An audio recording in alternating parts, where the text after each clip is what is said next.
The existing power structure is threatened. It is threatened not with violence, but by an erosion of relevancy.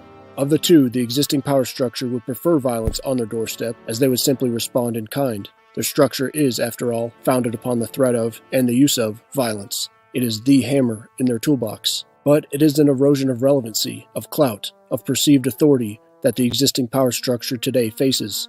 And this erosion, this shift, is being championed by decentralized cryptocurrencies. Unsurprisingly, the existing power structure is scrambling to stay relevant. They have engaged in silent takeovers. They have engaged in lawsuits. They have ramped up their development of CBDCs. They have used logical fallacies like ambiguity, appeal to emotion, red herring, and appeal to authority. They have engaged in character assassination and just plain old political, hyperbolic misinformation, all with the goal of curtailing the technology and the principles of decentralized cryptocurrencies. Because decentralized cryptocurrency doesn't comport or attempt to reform their parasitical institutions, it bypasses them altogether. Last December, a pair of U.S. senators put forth legislation that was so sweeping that one commenter said unequivocally it would impose a de facto ban on crypto in the USA. That legalese was reintroduced last week with the same draconian aims and with 2 more sponsors. Elizabeth Warren led the charge, hoping an anti-money laundering angle would do the trick. But anyone who does 2 seconds of their own research will find magnitudes more money is, quote, laundered in the fiat system she supports. Co-sponsors Roger Marshall and Joe Manchin use the tired justification of national security. But anyone who does any thinking on the subject knows that the biggest threats to national security is the existing power structure. It isn't a comment made by co-sponsor Lindsey Graham that the real motivation was evident. He argued that many of the same rules that apply to the dollar should exist for crypto. Is it any surprise that this legalese is supported by the Bank Policy Institute, a lobbying outfit representing legacy financial institutions? This is their aim, to shackle the competition brought by decentralized cryptocurrencies, because if they lose monetary control, they lose their relevancy. Without the purse strings, they are impotent. The proposed legalese targets anonymity-enhancing cryptocurrencies, crypto ATMs, mixers, miners, self-custody wallets, and, if they left anyone out, any other person facilitating or providing services relating to the exchange, sale, custody, or lending of digital assets.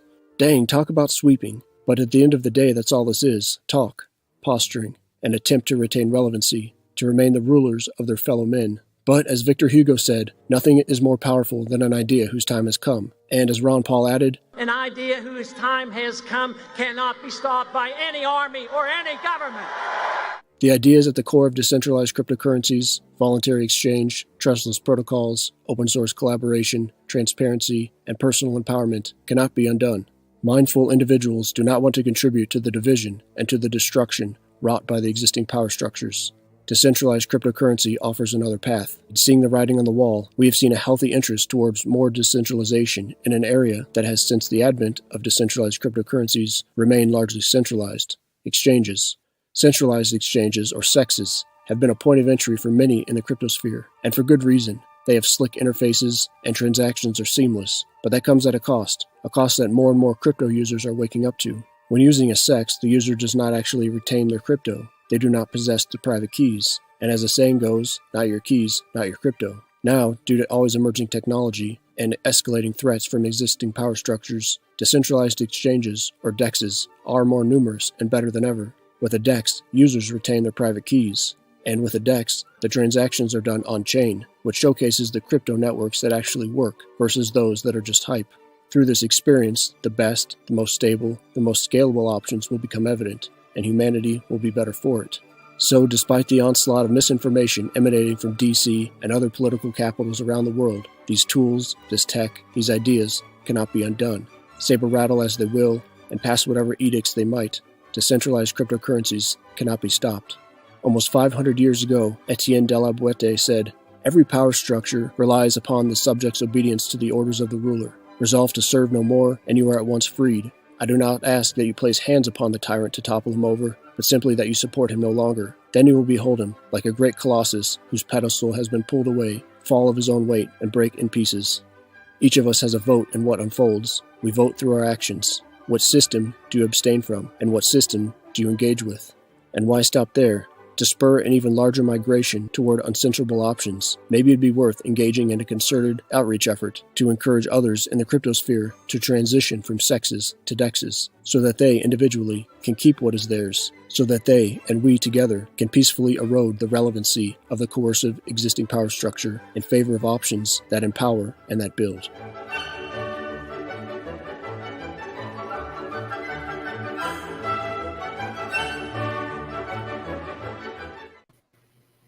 Hello and good day. Welcome to Incubator Weekly. We have a big, hotly anticipated show today because we no longer have to say when Maya. Do we, fellas? Do we have to say when Maya? Not anymore. Mm-hmm. No. Also because Amanda's back. So good to have her back. Thank you. So we're so pleased to say that as of, I think, 2 weeks today, Maya is here on Dash, and Dash is here on Maya. And so to join us to speak about it is the Incubator project lead, Ash Francis, and then from the Maya side, the Animal Spirit Guide, which leads the Maya project, Alex. How are you today, fellas? Hi, guys. Good morning. Good, thank you. Good morning, and thanks as always to Pete and Amanda to the degree that you helped with those intros. I love those. They fire me up every week. And it's just a masterful narration, I think. Agreed. Thank you. So let's start, I guess, at the beginning, which is the launch. Who can tell us about, because that was a multi-step process. Let's just talk about the launch. And I'll just let's talk pre-launch. You know, this project has been 2 years in the works. We started on Thorchain when Thorchain was early days, very little sort of in the way of established. I think Ryan actually was the one who sort of discovered them, and he was like, hey, we should be on this. So we got to work on that and built that. And then the goalposts kept moving, which is understandable because they were a project that was figuring themselves out. And the privacy aspect scared them. There was also some bigger wins they were choosing to pursue in terms of BNB and things like that. And then Maya came about, and this is perfect for us. This is somewhere where we can, prove ourselves and integrate and be part of this whole ecosystem. And since then, building, adjusting our sort of work on Thorchain to work for Maya and working with that team has been really just the best outcome that we could hope for. Ultimately, we were left in this position of the ball's in Thorchain's court. Eventually, will they consider us? That we've already built. We spent all this time and effort to build this integration, and then thankfully, Maya is just another option, and it shows the nature of our space. Really, that another project can be forked from something like that and take a different approach and be successful, and be part of this ecosystem. So yeah, 2 years on, and we're successfully launched on Maya. Long time coming. I'm very happy about it. It's been fun. Before Alex comes in and says, "Oh, we're not competitors with Thorchain. We're friendly forks." I just also wanted to say, I was a little skeptical of transitioning our focus from Thorchain to Maya. The Desert Lynx, Joel kind of discovered them. I think one of the first ones, and put forth the idea that we should pivot our focus to these guys. And I was skeptical because it's like, second fiddle kind of thing. But as I watched, I listened to all of the episodes that Alex put together in the initial phases of Maya, and as well as pretty much all of the interviews that he had on the Maya channel. And just through his personality, that's kind of what won me over. He's just an extremely positive guy, and has the focus of just building this better system. And like the intro said, making all of those other antiquated systems obsolete, and just kind of moving forward without any fear of doing that. So thanks, Alex. Thanks. Thank you for your kind words. Yeah. Well, it's been fun building as Ash and Alex. One of the best ways to see what we've been through is just go to GitHub, follow Alex from Dash Incubator, and read his logs, because he has a diary essentially of all the process of integrating onto Thorchain and then switching over to Maya. I read those over coffee. It's excellent. And despite so much work and preparation, there were still some last minute things like, how do we manage chain locks? I think we're managing those wrong, and all of that through the process of StageNet was quite fun. Maya's been doing big bets on Dash. For instance, we funded ourselves the audit of all of this work with Halborn, one of the best security agencies out there, and we are LPs now as well. Now that we've launched, and we'll keep doing these large bets because I think our vision for the future is aligned, and our communities are very much in sync. There's many other chains, perhaps with larger volume, larger market caps, but they're all just using it in central exchanges and just to make money. Whereas in Dash, I do find a way of where people really want to just be unbanked and just really leave that monetary system behind. So just addressing what your question was, Amanda, yeah, it did require quite a bit of steps from launch to where we are now. One thing was having Dash be on mainnet, the code, because one thing is having the code be run by all of the nodes, but that doesn't automatically sparkle Dash, because we need to then create a vault that everybody, all of the nodes, can participate in the threshold signature scheme party of the vault. So for that to happen, we needed to perform a churn. And interestingly enough, the first churn did not actually create Dash, because there were some nodes having still a few issues with their Dash full nodes. So then we fixed that. We attempted a churn 24 hours later, and it succeeded. And we've had Dash since then. But now Dash being online and being usable are also two different things. And the three things needed for that to happen was, first, for people to start adding liquidity, then to actually have those swaps be tested and enabled, and then also having it be user-friendly, kind of for the layman. Because at the beginning, yes, it's launched in Maya, but Maya, it's like also just code, and interacting with it normally is just through terminals and stuff. So then we needed to have the user interfaces that already host Maya actually integrate Dash swaps and all as well. So what's coming now next is not only bringing Dash to Maya, but also bringing Maya to Dash. And that's, I think, an interesting conversation we will be having today about where can Maya fit also in the Dash ecosystem, so that Dash users don't need to kind of stretch themselves to use Maya using a new thing they don't know. Rather, where they already come every day, the interfaces they use for their daily activities, Maya is just there. And even they might not even know it's Maya, and that's okay. And that's part of the Maya ethos, just you're in the background, kind of pulling the liquidity and servicing the swaps. Now, I do see a few questions about what is Maya. Ryan already said, a friendly fork of Thorchain. So, but what is Thorchain? What is Maya? Well, it's a decentralized swapping protocol that is cross-chain without wrapping, without centralized parties. People sometimes call it trustless.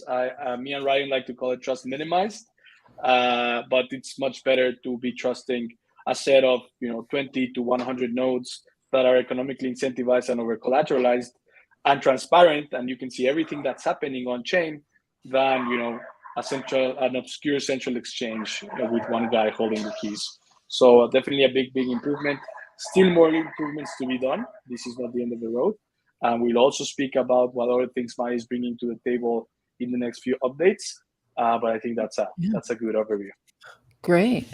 So let's first talk numbers, which I think is something that a lot of people like to track.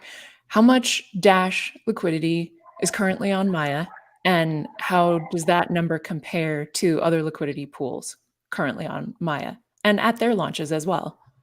Yeah, well, the important thing is that Maya, this is the first time Maya launches a new pool.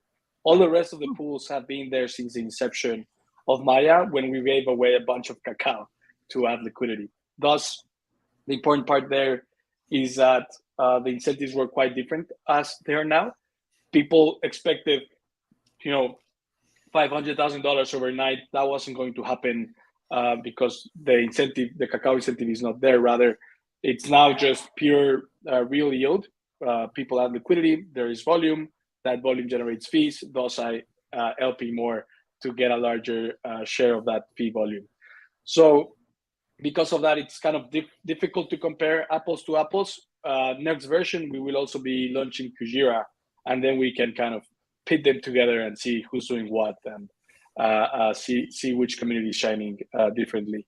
Now, comparing to other pools, right now we're at around $125,000. That's like 62% what we have in the USDC pool.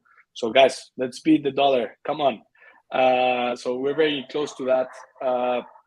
As to what that means is essentially swaps $1,000 and under are also already very reasonable to do on Maya. And what do you mean by reasonable? Like the fee for a $1,000 or under swap? What is that approximately? It would be below 1%. So already kind of very competitive. Right. The thing with Maya is the larger the swap is versus the pool depth, the larger the fee percentage-wise. So the fee is dynamic. So there's two ways to minimize the fee. You either make a smaller swap or you make the pool deeper. And that's some things that we want to do today. Now you might say, hey, I want to swap $2,000. What do I do now? Well, you can just eat the fees, but another option is just break your swap into two $1,000 swaps, and then you're okay. The problem being that you pay the gas fees twice on Maya or Bitcoin, and on Dash, for instance, if you're doing a Bitcoin to Dash swap. So this is where streaming swaps comes in. And this is a quite novel new thing that Thorchain developed in their last update. They just brought it online. We'll be bringing it online 2 versions from now, so version 107 on Maya. And what that does is just do that for you. So you send a swap to Maya and say like, hey, I want to swap $10,000, but I don't want the $10,000 fee. I want the $1,000 fee. So break my $10,000 swap in $10,000 swaps over time. And that's called a streaming swap. That's called a streaming swap because it's being streamed all the time. And this way you can make way larger swaps. We're now seeing $1 million swaps on Thorchain in pools that are just $10 million deep. So this is great. What that means is it's just lowering the bar of affordability. It's becoming way more affordable to swap on the centralized exchanges, having a price execution similar to SEX's or better than SEX, like we like to call it. And also the pool depth is becoming more and more irrelevant. So the question about, hey, we need $1 million or $10 million on Dash, no longer. We can make do with less, have the volume come, and then the pool be deeper. So yeah, it's kind of the chicken and egg problem. It's becoming less of an issue. Anyway, streaming swaps is coming. The important part with streaming swaps, aside from being automated for the user, is that you pay gas fees once. If you do 10 times $1,000 swap yourself, Bitcoin to Dash, you're paying 10 times the gas fees in Bitcoin and Dash. Whereas if you do it with a streaming swap, the gas fees is paid just once. Since what Maya does essentially is just take the transaction and then stream it 10 times. And once the complete output is ready, it sends it out to you. Well, great. And we all know how important it would be to not have to do 10 Dash swaps in a row. That might cost 1 cent or 1.5 cents. So, that's good. Ryan, I see you have a sort of screen share here. While Alux is telling us what crypto networks Maya currently supports, shall I bring up this screen share? You're on mute, Ryan. Oh, you're on mute, Ryan. I just prepared it just in case we had time to show a demo of doing like a liquidity ad. Oh, wouldn't that be nice? Okay, yes. But let's maybe save that for a little bit later if we have more to discuss. Sure. There's a question about networks now, right? Yeah. So please, just which networks?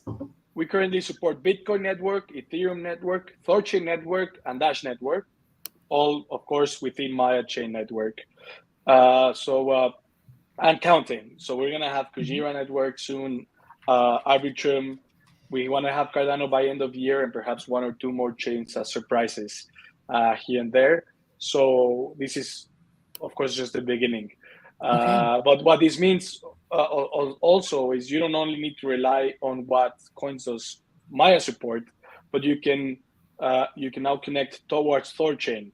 Since we support Thorchain, we can swap Dash to Rune, and once you have Rune, you can go to any asset that Thorchain supports. The Rune Cacao pool on Maya is super deep, so the handoff from Maya to Thorchain is essentially feeless. When is that planned for, Alex? Sorry? When is support of Thorchain swaps to like Thorchain pools? Is it supported now? It's live now? Yeah, it's already there. It's live. Is it in the front ends? Is it in, as well? Yeah, on Dorado, Thor Wallet, First Wallet, Swapper, and Rango, you can swap Dash to Rune. I know Rango is not yet supported Dash. We're working with them for that. But you can swap to Rune. Now that you have Rune, you can go to anywhere in the Thorchain ecosystem. Now we will automate that too. This is what I'm talking about, the automation. Yeah. This is what, because right now it's double signature. That means I manually do a swap Dash to Rune. Once I receive my Rune, I now need to come back again and sign a new transaction Rune to AVAX or Doge or whatever. Likewise for the way back. So we can automate this away doing something called pass-through data that Thorchain is bringing online already. We will be bringing online also version 106 or 107. We haven't decided. What this allows us to do is to nest memos. So I'm sending a transaction to Thorchain and then telling them, hey, also this data is not for you, Thorchain, is for whomever you're sending this transaction to. What this allows you, for instance, is to swap from Doge to buy an ordinal on Bitcoin without double signing, for instance, stuff like that. So increasing the composability of Thorchain and Maya. And this allows us to also nest swaps between Thorchain and Maya. So I go and swap on Thorchain, I have AVAX, and I say, hey, Thorchain, swap it to Rune, then send it to Maya and tell them to swap for Dash. And you do that in just one transaction. Now, this sounds a bit complicated how to do these instructions. Don't worry. User interfaces will be abstracting this away for you. So this essentially, the question no longer is like, when will Dash be on Thorchain? Not needed. You're already interfacing with all the Thorchain ecosystem directly with one signature, and that's coming very soon.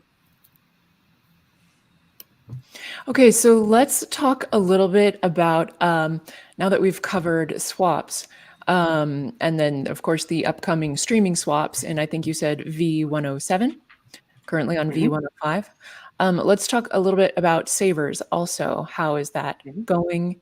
How can it be utilized? And how is it different from providing liquidity? Sure. So Savers is coming in V106, so next update. It's one of the important things slated for that. The important part about Savers is you are providing liquidity, but not being exposed to cacao price action. Now, this lowered risk also lowers the rewards. So you are getting significantly less return than a normal LP would, but your principal in Dash is essentially maintained. So if you're worried about cacao's volatility or price action, or impermanent loss, for instance, as well, you forget about that with Dash. So that's coming in V106. What that means is I just take my Dash, send it to Maya, and if I send 10 Dash, I will get 10 Dash back, plus some APR, regardless what happens, unless like Maya disappears. So yeah, important part, it will definitely be a better use case for many that are looking to maintain, they want to support Maya, but they want to maintain their Dash position. This is definitely for you. Okay. And then is there a difference between providing liquidity and running a liquidity node, or are they the same thing? You provide liquidity and then you bond it. So the important part about Maya, and one of its main differences is against Thorchain, is that to bond a node on Thorchain, you need to buy Rune and then bond it. The problem there is the capital efficiency goes down because you have two buckets, the LP bucket and the Rune bond bucket, and all of them expect an APY. So you need to dilute the returns across a larger base of capital. Different to Maya, where it's one bucket. You add liquidity and then you bundle liquidity as your collateral. So it's kind of like an inverse liquidity staking derivative. So you're essentially exposed to the APY of both the LP and the node simultaneously, essentially in average increasing capital efficiency by 2, and also the perceived return in same conditions if Thorchain were also not inflationary by 2 as well. So definitely a big step up in capital efficiency. That's one of the main worries and things you need to care about when speaking about these large ecosystems with large TVLs, that TVL is spent wisely or used wisely, essentially.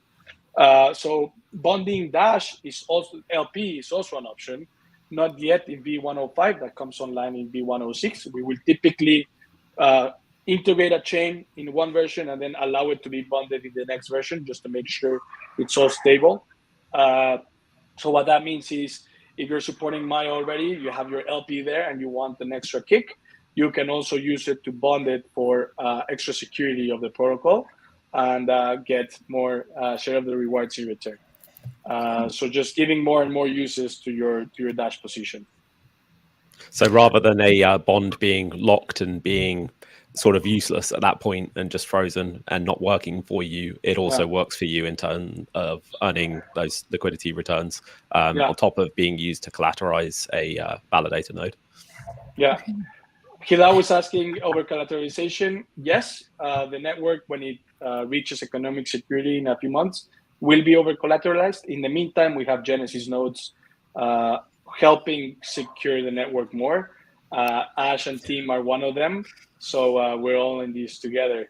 I also saw a question about Ledger support that's coming. That's one of the very next things in the high priority list. And yeah, do we have a demo to show? Ryan, take it on. Well, I just thought of it last minute, so I'm not like 100% sure this will all work really smoothly, but I think that it would help. My main goal here is to get people in the Dash community comfortable with adding liquidity and kind of better understanding what that actually means.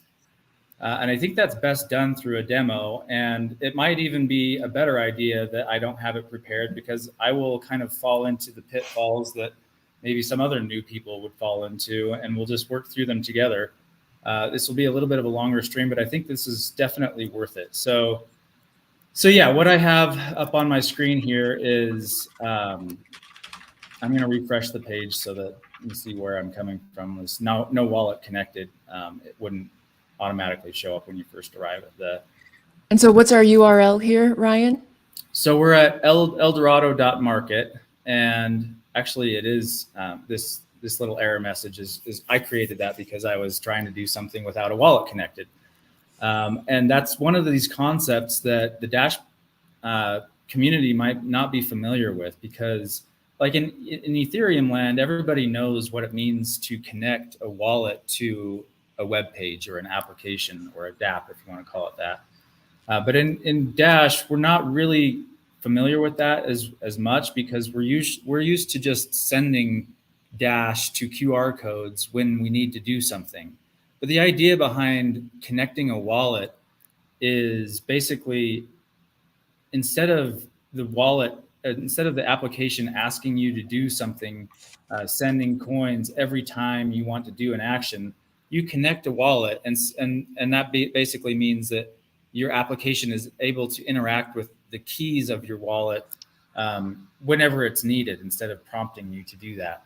So when you come to this page, this error message won't be here. But if you wanted to do something like LP, liquidity provision, provide liquidity, then what you would do on eldorado.market is, and I'm choosing this as one example of a user interface that that helps you interact with the Maya protocol, because it's focused on Maya, whereas a lot of these other ones kind of come from the Thorchain world. So I wanted to give these guys a little bit more credit for just basically focusing on Maya.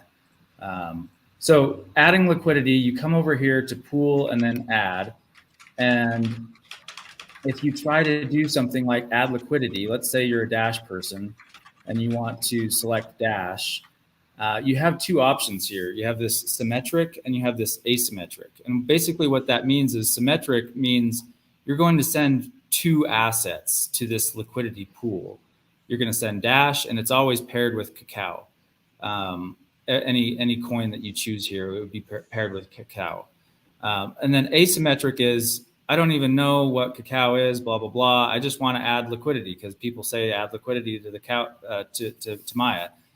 That's this asymmetric. It's just basically meaning all of your assets you're sending Dash instead of Dash and Kakao in a balanced value manner. And if you try to hit this add liquidity, you're going to get this, hey, there's no wallet connected thing. So I'm just going to go ahead and connect. And what that means is you have different options. So if you knew what this was, this XDeFi thing, that might be something that you could do. Most people in Dash don't know what that is, so I'm not even going to cover it. Connect existing key store. Well, you don't have a key store, so that option doesn't really mean anything to you either. Create a new key store sounds like it could be interesting, or create a key store from a phrase. So if I were the Eldorado guys, I'd actually move this up above, because all these three things assume that this, and this assume that you have something already. This basically is like, I don't have anything. I don't even know what you're talking about with all this stuff. I just want to play ball. So that's where you would create this new key store, and it basically creates a phrase for you, and then also creates a key store from that phrase, which is, there's some details. It probably derives the seed from the phrase and then creates different wallets and then encrypts them and puts it into your browser storage. That's what a key store is essentially. But if you already had a 12-word phrase, you might want to do this one. But let's just start from scratch, and I'll just put in some password to encrypt this, I guess is what it's doing. So I am obviously not going to put a lot of things on here. Now what it's saying here is it wants to encrypt this 12-word phrase and make a key store out of it, is what I'm seeing here. And I'm just going to go ahead and say downloads, that's fine. And so this would be one's Eldorado specific key store. Key store is a new term for me. Or you can go ahead and probably explain this better, Alex, but sure. To me, it's just the encrypted storage. It's the encryption, and then stores it on your Chrome wallet or whatever wallet you're using, or whatever browser you're using. Go ahead and explain that better, though. A key store is not specific to a. Yes, can you hear me? Okay, I hear you. Yeah. Oh, there we go. A key store is not specific to one user interface. Any user interface can support key stores. Your key store is essentially your encrypted seed phrase, if you want to think about it that way. So when I'm uploading my key store, when I want to enter on web or mobile to a wallet to do something, I don't really want to type in my seed phrase every time, right? I want to have one extra layer of security, so that the key store is a file that is encrypted by a password that carries your phrase. So when you go into the web wallet, you have one extra layer of security against the web wallet, just in case they have some issue or whatever. You're not exposing your seed phrase, you're exposing the key store instead. So regardless of which front end I used to access Maya, the key store would be the same. They're all correct. Maya Correct. You can take your key store and open on Thor Wallet. You can even go to ThorSwap that doesn't currently support Maya, and your key store would still work. And it would, importantly, it automatically has any wallet that's supported by that UI. So if I open my key store on ThorSwap, I'll suddenly have AVAX addresses and Doge addresses related to my seed phrase. It's all done for me by the UI. That's why it's powerful for cross-chain alternatives, since it allows you to use a keyring to have multiple wallets in multiple chains. So then tomorrow when we have Kujira, you'll just open your key store here and it will magically have Kujira. So it's all just very useful for these types of things. Okay, so I'll pick back up again. I'm going to try to hit add liquidity just to see if it will help me add funds first, but I don't know if it will. That might be a bug that they should be aware of. So I'm going to actually go ahead and click send to the wallet because I need to send some Dash to this wallet right now. Recipient address. So this is a little confusing to me also right here. Make a deposit. How, Alex, do you know how do I add funds to this wallet using a QR scan? Sure. Go to click away from that. That's to send the transaction. Okay. Your address is there. The egg on the right of Dash on the bottom. Oh, okay. Right. Yeah. There's your address. Okay. This will give me a QR code here because I'm going to scan it with my mobile wallet. So this is bringing us to a Dash Explorer. I'm on my.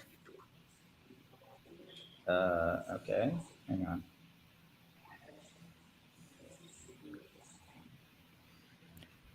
I'm glad that Ryan's screen is frozen in a such a handsome face. Oh, Perfect. man. It's better than when we get frozen like look like that. Like I was Okay. We all love a freeze. right? Well, in the meantime, obviously, adding liquidity to we've had the screen has unfrozen, not Ryan yet. Adding liquidity to Maya is very important. By adding liquidity, we lower the fees, we increase the pool depth, which means there's less slippage. It's an important aspect of us launching Maya, like helping to launch Maya. It's obviously already launched, but we want to add more liquidity. So what Ryan is demonstrating now is just that process of doing so. Okay. So I'm going to refresh the screen and see if that 0.5 Dash showed up. And I guess some joker out there might, let's see, now I have to reconnect. So this is a little bit annoying, but connect existing key store and then browse to the file that downloaded. It should be in your downloads folder, technically. Let's see. We can't see this folder, by the way. We can only see your browser. So there's no, nothing leaked to there. Okay. I'm trying to remember what it was called. It'll be a .json file. If you sort by time, it'll be like key store and then dash and then some random thing. Yeah, there you go. Okay. Open. Put my password in. So for the viewers, that key store file is encrypted. So it's not just a plain text file with your seed phrase in it. It is encrypted with the password that Ryan has just entered, for example. Okay. And I see I have 0.5 Dash. And if somebody's going to try to transfer that to themselves, then I guess so be it. But hopefully they won't because I have my 12-word thing showed that there. So now I'm going to go ahead and try to pool now. Add liquidity. I'll go with asymmetric. And I'll choose Dash and add liquidity. You need to enter the amount, I think. I have to enter the amount. Do I have a all of it amount option? Let's go with doesn't look like it. 0.49. Try to get all of it. Add liquidity. Pending. I might have let you send the whole thing, right? It said balance 0.5. I don't know. I'm just wondering if it would be worth trying. You would have had to pay the transaction fee somehow, so it's a question of. I didn't see that. I'm sorry. I should have seen that, but it's cool. Is this done, Alex, or am I? Let's see. So we require one chain lock as part of this integration for the transaction to happen, which can vary. The average is obviously 2.5 minutes, but it could be up to 10 minutes. Rather than instant send at this stage. Okay. And for anyone unfamiliar, Ash, just quickly, what is a chain lock? Okay. Chain lock. What are they? Obviously, so Dash has master nodes, which are service the network by providing sort of extra features. One of those features is they can act as a quorum and agree on what the chain is and what an immutable chain is. And everyone has to follow that. That is the rules of consensus of the network. So when a new sort of transaction comes in, they will the quorum will act in consensus and they'll say, yes, this transaction is instant send. And as blocks are published, they'll say, yes, this block is chain locked. And they'll work together to come up to an agreement on that. And that's immutable. So Dash is immutable after an instant send or one chain lock, whichever. Okay. So I see that there's a transaction that happened on the network. And then I'm guessing that I might have to refresh this page to see if the status. You can just click back to pool. Okay. Pool. And then stats. Yeah. It should appear there in a minute. This is showing that total. It's not showing his specific. That's network wide, I guess. Let's see. Your wallet, perhaps? No, because he would have to withdraw it. Maybe if you go to withdraw, because if it won't be in his wallet, he'll only have 0.5 in his wallet, or like 0.05 or whatever in his wallet, because it's in the pool, the Dash that he added. Go to withdrawal, maybe? Yeah, well, yeah, try selecting Dash, and it'll tell you how much you have available. I haven't used Eldorado yet, so there's nothing available yet. Has the transaction actually confirmed? Because on the Insight, not yet. Yeah, we do require one block. We can add instant send in the future, and we probably will. Obviously, every transaction is a lot faster than most other chains because they're waiting for 3 to 6 sort of confirmations. For us, we chose chain lock just because that is the sort of minimum level of security. Instant sends can fail with complex transactions or times of the network being really stress tested. In terms of those instant sends aren't formed, the transactions are still secure, but a chain lock should never fail. And if chain locks aren't happening, then we can safely assume that transaction isn't valid. So that was our minimum criteria really for this. So I wanted to explain this page a little bit. This is mayascan.org/pools. And I'm at the bottom of the page here, which shows Dash. And you see this big number is basically the total liquidity in this pool, the Dash Kakao pool. So you see every asset that's supported by Maya is paired with a Kakao pool. All of these have Kakao against them. And then there's the total up top here. So Dash is currently in last place at 125,000. And what I'm going to try here is I'm going to refresh this page and see if this changes to 1931. I should have added a little bit more so that the rounding would show us going up to 1931. But let's see what happens as I refresh this. No, the Kakao will stay the same even if the transaction went through because I didn't add any Kakao in a specific way. And that will basically imbalance the pool very slightly. Now it doesn't show up. That could be because I didn't add enough. I guess I could probably go through it again, but let's see if that Dash confirmation has come through. This is a live site, so it should update without refreshing. So I wouldn't be surprised if it's still unconfirmed. It's still unconfirmed. Yeah, we'll check back again on that in just a minute. But the other user interface that you can use, and that Amanda had touched on, but I will say again that when you come to one of these user interfaces, actually I think I'll go ahead and do that. I'm going to connect. Yeah, you can connect your existing one from Eldorado. Yeah, wallet here, and so you can see select wallets. So it's going to select all of those. I suppose you could deselect some that you really didn't like. Mm-hmm. now go down. Sorry, and then connect down here. Yeah, click the key store again. Oh, never mind. It's still done it. It's fine. It's fine. You can still upload it there. Yeah, you're fine. Okay. I like this word, key store. Yeah, it stores your keys.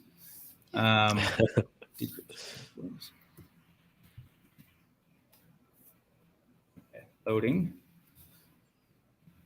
Now this should show my liquidity position even on this other front end, and that will give you an idea that this is front end agnostic. This is pulling data from the protocol, not. Yeah, I think one of the points we touched on when we were talking about Maya earlier, we're talking about Thorchain and things, but the whole point of this is it's programmatic money in terms of being able to swap programmatically. You're not using a centralized party. It's completely permissionless, and it's something where it doesn't require a front end necessarily. Any application could be built to integrate with this service. And it stands, it's very well aligned with the whole Dash mission which I just really appreciate about Maya and Thorchain, that we're not reliant on some party to do KYC, to approve accounts, to have limits. It's just you can just interact with it, and a program can interact with it. I think I may have missed selecting my wallet last time, so I'm doing this over again. We do have some questions as well, which I'm happy to answer. Or between me and Alex, we can get. Please. Yeah. So One Time wants to know, since LPing, so liquidity providing Dash/Kakao on Maya requires 50% exposure to Kakao, how could you try to estimate how the earnings compare to Dash Masternode rewards, for example? Okay. Well, the first part of that, yes, currently deposits are made symmetric. You can either deposit them symmetrically with depositing both Dash and Kakao, or you can deposit just Dash and half of it will get converted. But in the next update, you'll be able to just use single-sided. Is it the next update, Alex, that you'll be able to just use the single-sided Dash deposit and maintain your position in Dash, so you won't have any Kakao exposure? In terms of estimating revenue, volumes are small at the moment, and there won't be as significant amount of revenue. Ultimately, that will come with more deployments and more integrations. It's this chicken and egg problem that we need liquidity in there to have the fees be sort of attractive for users and for exchanges. But the more front ends that deploy, integrate Maya, be that Shapeshift or the Dash wallet or multi-coin wallets like Edge, then the better those figures will be. But at the moment, we are seeding a market, so it is early days. And that's something important.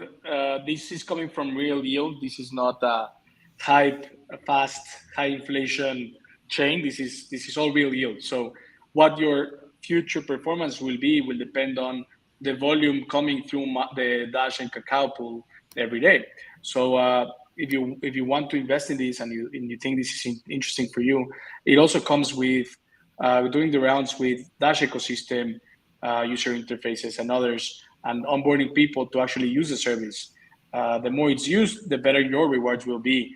So as we cannot just create money out of thin air, we need to have that volume and that value be created. Anyway, this doesn't come from inflation. It's not made up. But you can see on Ryan's screen now. We see already there the pooled value. It was confirmed nicely. And importantly, he added on Dorado. He's now seeing it in Thor Wallet. Importantly, So I have 0.4862. So I added 0.49. So just that small difference is what got eaten by what I like to call swap fees, but everybody else calls slip fees. Is that right, Alex? Yeah. Is that where that missing piece went? Yeah. Okay. Now, just curious, did the Maya protocol do a purchase with half of the Dash that I sent? Did the Maya protocol itself do a purchase of Kakao when I did this, or is that up to the arbitrators to do? What it did is say, okay, this Dash is this amount of the total Dash. Do that in half. Now, how much percentage of the Dash side do you have? And then gave you the same percentage of the Kakao side. So you're now half and half essentially automatically. And when you withdraw, that Kakao half will also be automatically converted to Dash, and off you go into the sunset.